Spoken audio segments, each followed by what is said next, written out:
The gravel road eventually surrendered to a choked, overgrown track, the kind that whispered of neglect and forgotten pathways. My old estate wagon, usually so dependable, groaned in protest, its tires crunching over loose stones and the occasional snapping branch. I adjusted my grip on the steering wheel, a habit born of years spent meticulously restoring the delicate bones of forgotten furniture. Every joint, every veneer, every minute flaw, I'd learned to see them, to understand their stories, to bring them back from the brink of decay. It was a precise, solitary existence, one I'd always preferred. Less complicated than people, certainly. This journey, though, felt different. It wasn't a client's dusty heirloom waiting in a climate-controlled studio. This was an inheritance, a great aunt's final, bewildering gift, a manor house, isolated and, from what the probate lawyer had vaguely implied, profoundly old. My great-aunt, a woman I'd met only once as a child, had been known for her eccentricities, but this felt like a grand, unsettling finale. The track finally opened onto a wide, desolate expanse of what might once have been a lawn. Now, it was a tangled wilderness of knee-high weeds and skeletal rose bushes, their thorny arms reaching like desperate pleas. And then, I saw it. The manor wasn't merely old, it was ancient, a hulking silhouette against the bruised afternoon sky. Stone, dark and stained with centuries of weather, rose 3 stories high, topped by a jagged, uneven roofline. Turrets, capped with crumbling slate, stood like sentinels, their windows black, empty eyes staring out from beneath heavy, moss-laden brows. Ivy, thick as a man's arm, wrestled with the walls, its tenacious tendrils prying at mortar, obscuring entire sections of masonry. It wasn't just neglected, it felt consumed. This wasn't a restoration project, it was an excavation. I parked the wagon near what looked like a carriage house, its timber frame sagging inwards, a victim of time and gravity. Stepping out, the silence was immediate, profound. The air was thick with the smell of damp earth, decaying leaves, and something else, a musty, cloying sweetness that hinted at long-stagnant air and forgotten things. My boots crunched on the gravel as I approached the massive front door. A heavy brass knocker, tarnished beyond recognition, hung crookedly. No keyhole was immediately visible, instead, a smaller, almost hidden panel, secured with a complex, antiquated lock, was nestled to the side. It took a moment to find the keyhole, obscured by years of grime and corrosion. The key slid in with a grating protest, and I had to apply significant force to turn it. Pushing the door open was another battle. It resisted, groaning on ancient hinges, dragging against the floorboards within. I stepped inside, and the world outside vanished, swallowed by the immediate, overwhelming gloom. Sunlight, filtering weakly through a grime-caked stained glass window high above, cast sickly, fractured patterns on the dust-laden marble floor. It felt as though the very air had been trapped for decades, undisturbed, holding its breath. The treads were thick with dust, and in places, the wood looked spongy, compromised by damp. My gaze swept across the hall, taking in the peeling wallpaper, the cracked plaster, the skeletal remains of what might have once been grand furnishings, now shrouded in white, ghostly sheets. This wasn't just neglect, it was an intentional abandonment, a deliberate turning away. The house had been left to die, slowly, quietly. And yet, there was a peculiar presence to it, a weight that settled on my shoulders, pressing down. It wasn't just the sheer scale of the work, though that was daunting enough.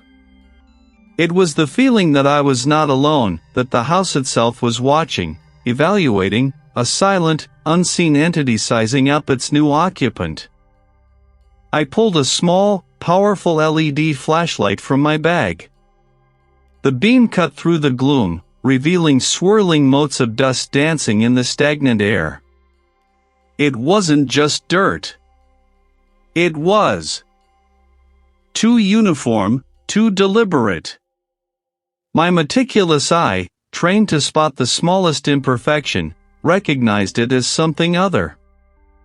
This house, I realized, was more than just a restoration project. It was a tomb, and I had just opened the door.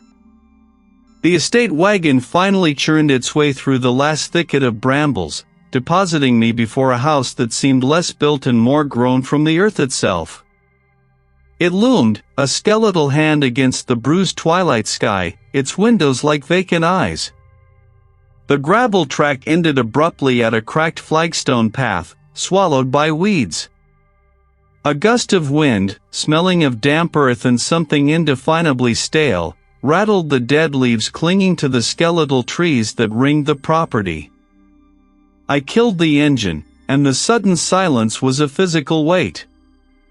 Not just an absence of sound, but a heavy, suffocating quiet that pressed in on my ears. My breath plumed white in the chill air.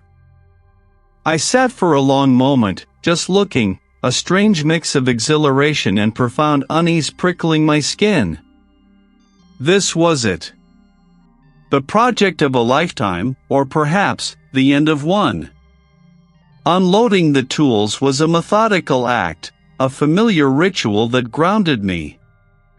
Each wooden crate, each canvas roll of brushes and chisels, represented order and purpose.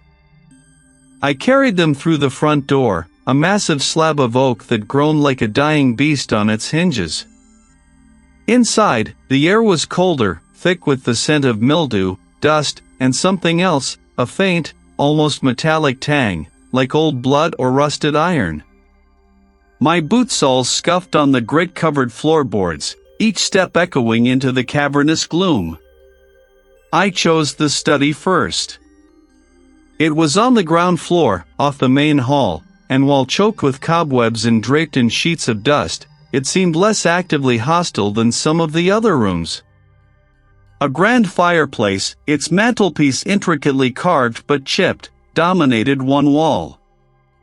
Built-in bookshelves, sagging under the weight of decay rather than books, lined another.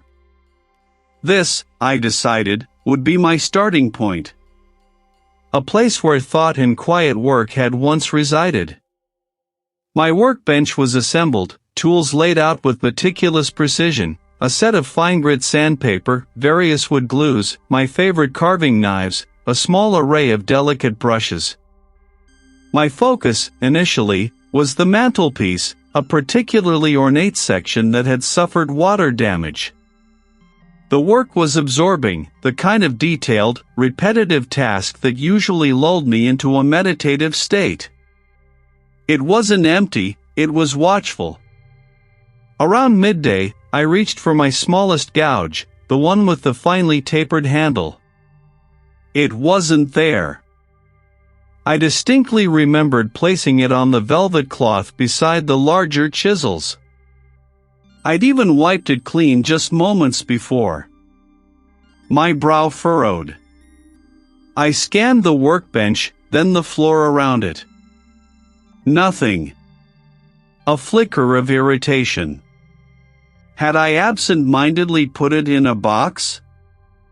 No, I never did that mid-project. I sighed, attributing it to a momentary lapse in concentration, a side effect of the house's unsettling atmosphere. I found it eventually, tucked beneath a stack of rags I hadn't even touched, several feet from where I'd been working. Odd. I dismissed it, returning to the mantel. The afternoon wore on, a slow descent into twilight. I was meticulously cleaning a delicate scrollwork section when I heard it.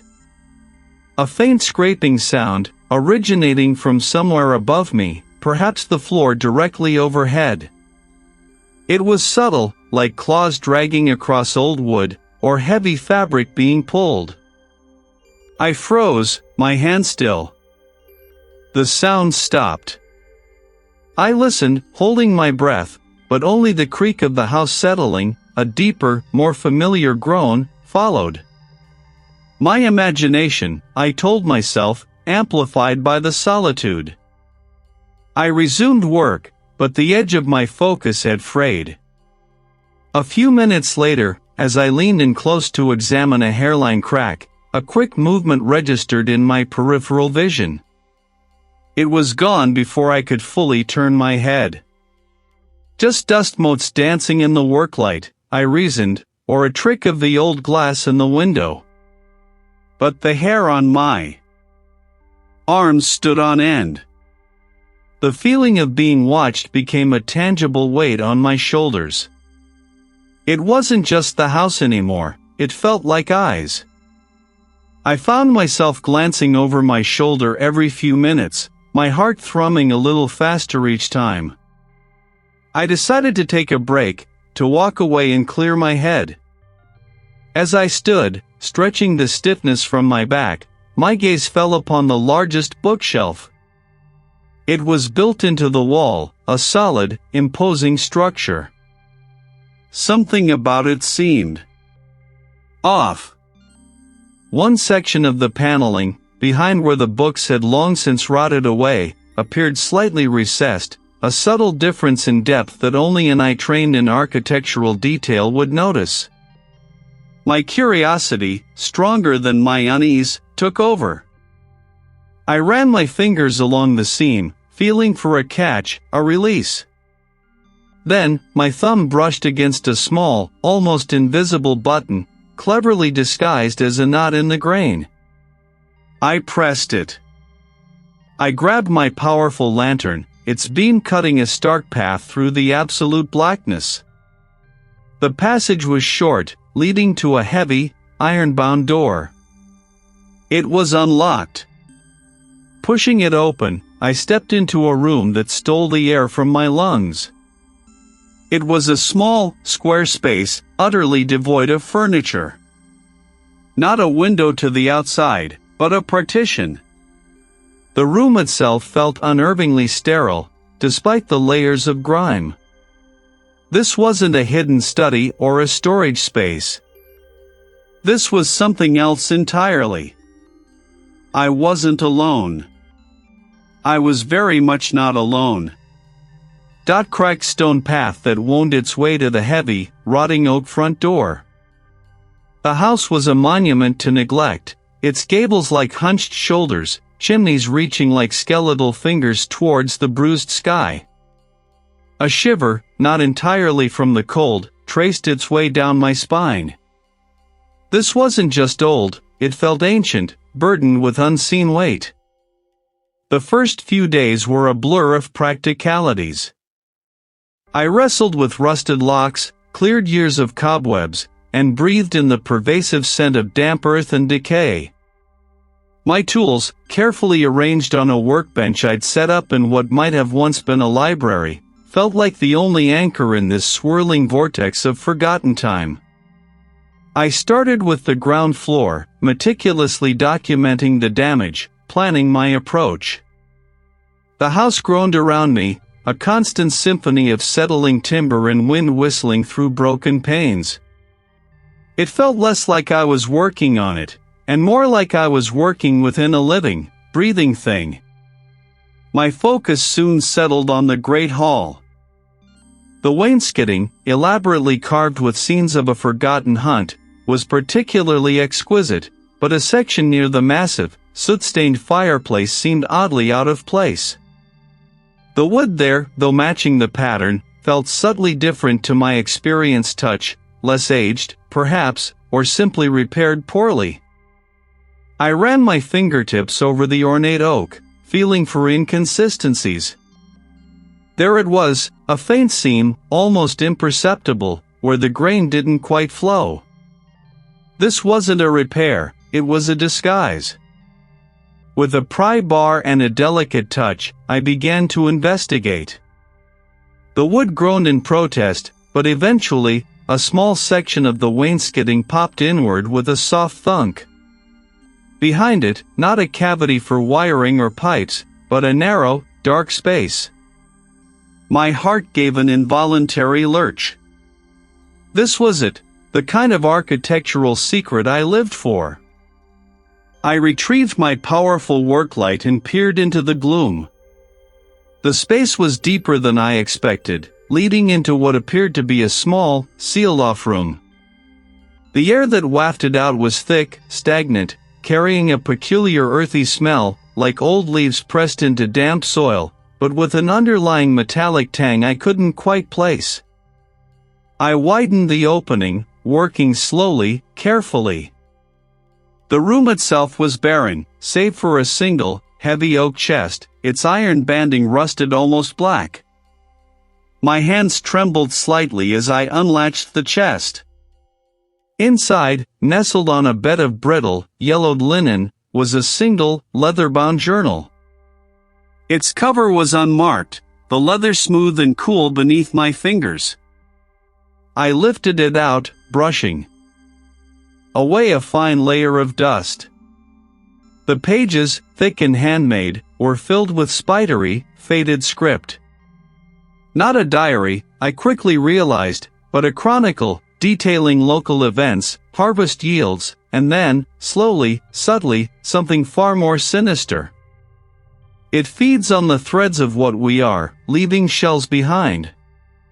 The manor, it is said, was built upon its dreaming place, a cage for a thing that longs for the taste of self.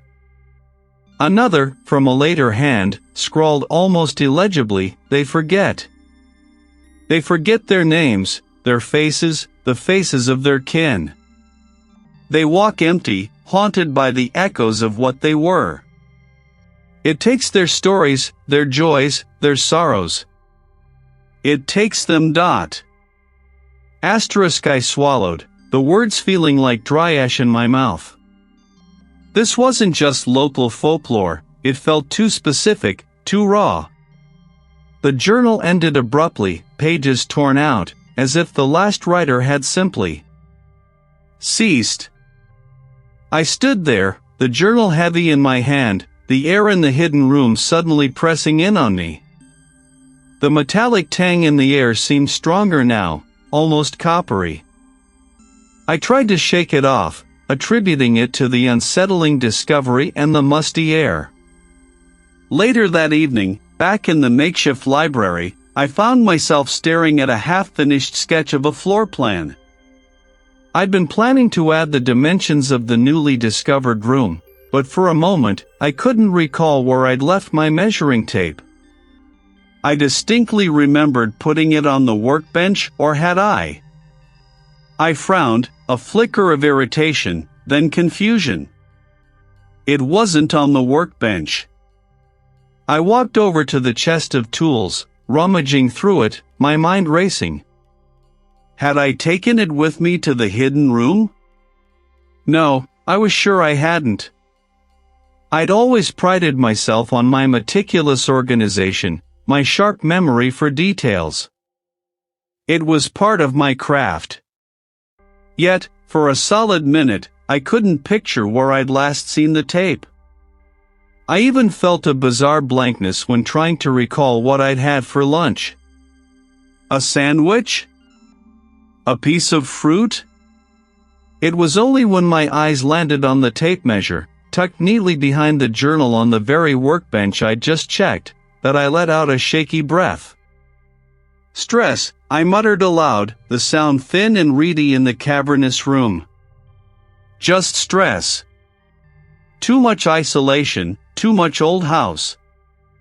I tried to convince myself, but the feeling of not quite being myself lingered, a subtle discord in the symphony of my thoughts. It was like a single, out-of-tune string in an otherwise perfectly crafted instrument. The house seemed to hold its breath around me, waiting. The wind outside picked up, rattling the windows like skeletal fingers scratching at glass. I glanced at the journal again, its unsettling words echoing in my mind. It feeds on the threads of what we are. The metallic tang was back, stronger, almost tasting like old blood. My head throbbed. I closed my eyes, trying to clear the fog, trying to remember what I was supposed to do next. The floor plan. The dimensions. But the numbers, the lines, they seemed to shimmer, to blur. A table. And across from me, a face I couldn't quite place, obscured by a shimmering, thick pane of glass. My own reflection, distorted and pale, stared back from the surface of a visiting room with reinforced glass. My hands, I noticed in that fleeting, phantom vision, were clasped tightly on the table, trembling. My eyes, in the reflection, were wide, vacant, and utterly lost. The vision evaporated as quickly as it came, leaving me breathless, disoriented. I was still in the library, the journal still in my hand, the house still groaning around me. And the memory of what I'd just seen, the terrifying clarity of that reinforced glass, felt far more real than the oak walls surrounding me. My own memory, it seemed, was already a stranger to me.